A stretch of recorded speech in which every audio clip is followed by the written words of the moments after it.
نحمده ونصلي على رسوله الكريم اما بعد فاعوذ بالله من الشيطان الرجيم بسم الله الرحمن الرحيم رب اشرح لي صدري ويسر لي امري واحلل عقدة من لساني يفقهوا قولي۔ السلام علیکم ناظرین، پروگرام البیان کے 14ویں ایپیسوڈ کے ساتھ آپ کی خدمت میں حاضر ہوں۔ آئیے آج کی آیات کی تلاوت سنتے ہیں۔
اور جب ہم نے بنی اسرائیل سے پختہ عہد لیا کہ اللہ کے سوا کسی کی عبادت نہ کرنا، اور ماں باپ، رشتہ داروں، یتیموں اور محتاجوں کے ساتھ حسن سلوک کرنا، اور لوگوں سے اچھی باتیں کہنا، اور نماز قائم کرنا اور زکوٰۃ ادا کرنا، تو تھوڑے لوگوں کے سوا تم اس عہد سے پھر گئے اور تم ہو ہی اعراض کرنے والے۔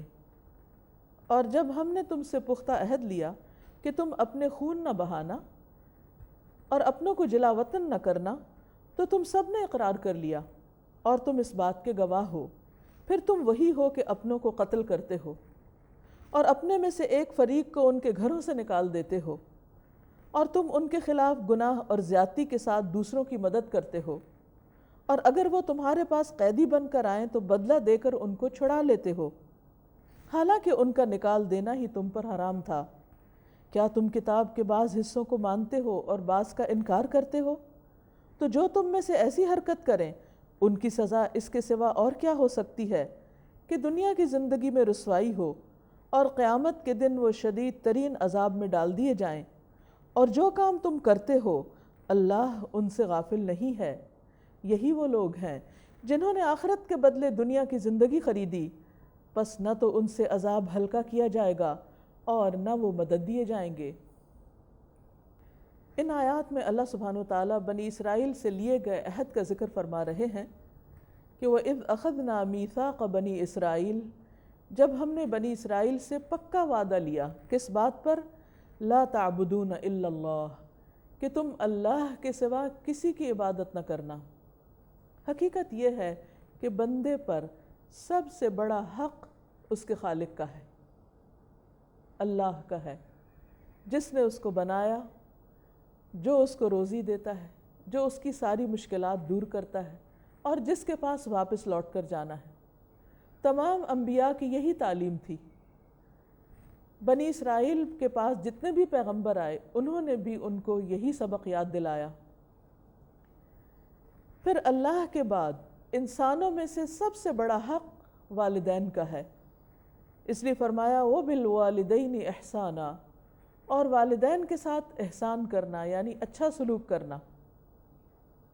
والدین کے ساتھ اچھے سلوک کی تعلیم ہر پیغمبر نے دی، کیونکہ انسانوں میں سب سے بڑا احسان والدین ہی اپنی اولاد پر کرتے ہیں کہ وہ بے لوث اور بغیر کسی غرض اور لالچ کے اپنی اولاد کو جنم دیتے ہیں، پالتے ہیں، ان کی ساری ضروریات پوری کرتے ہیں، خود بھوکے رہ کر ان کو کھلاتے ہیں، خود تکلیف اٹھا کر ان کے لیے آرام کا بندوبست کرتے ہیں۔ تو اس لیے اللہ سبحانہ وتعالیٰ نے والدین کے حق کی بات کی۔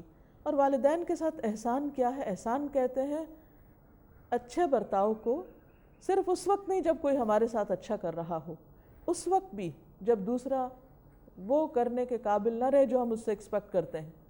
مثلا بچے اپنے ماں باپ سے ہر دور میں اچھا سلوک چاہتے ہیں، لیکن جب ماں باپ بوڑھے ہو جاتے ہیں تو اس وقت ان کے لیے اولاد کی بہت سی فرمائشیں پوری کرنا ممکن نہیں ہوتا، بلکہ بعض اوقات وہ خود اولاد پر ڈیپینڈنٹ ہو جاتے ہیں۔ ایسے میں بچے ان سے گھبرانے لگتے ہیں اور چھوٹی چھوٹی باتوں پر کمپلینٹ کرتے ہیں بعض اوقات، یا کچھ چیزوں کو عذر بہانہ بنا کر اپنے آپ کو مطمئن کر لیتے ہیں کہ اگر ہم ماں باپ کا خیال نہیں رکھتے تو انہوں نے بھی ہمارے ساتھ اچھا نہیں کیا۔ لیکن بات یہ ہے کہ والدین کے ساتھ مقابلہ نہیں کیا جا سکتا۔ اللہ سبحانہ وتعالیٰ کا یہ حکم ہے کہ ان کے ساتھ ہر حال میں اچھا کرنا ہے، اور یہاں تک کہا گیا کہ وَلَا تَقُلْ لَهُمَا أُفٍّ وَلَا تَنْهَرْهُمَا، کہ والدین جب بڑے ہو جائیں تو ان کو اف تک نہ کہو اور ان سے ڈانٹ کے بات نہ کرو، اونچی آواز سے بات نہ کرو۔ ادب، احترام اور ان کی ضروریات کا خیال اور ان کے ساتھ ہر طریقے سے اچھا معاملہ ہر نبی کی تعلیم کا حصہ رہا ہے۔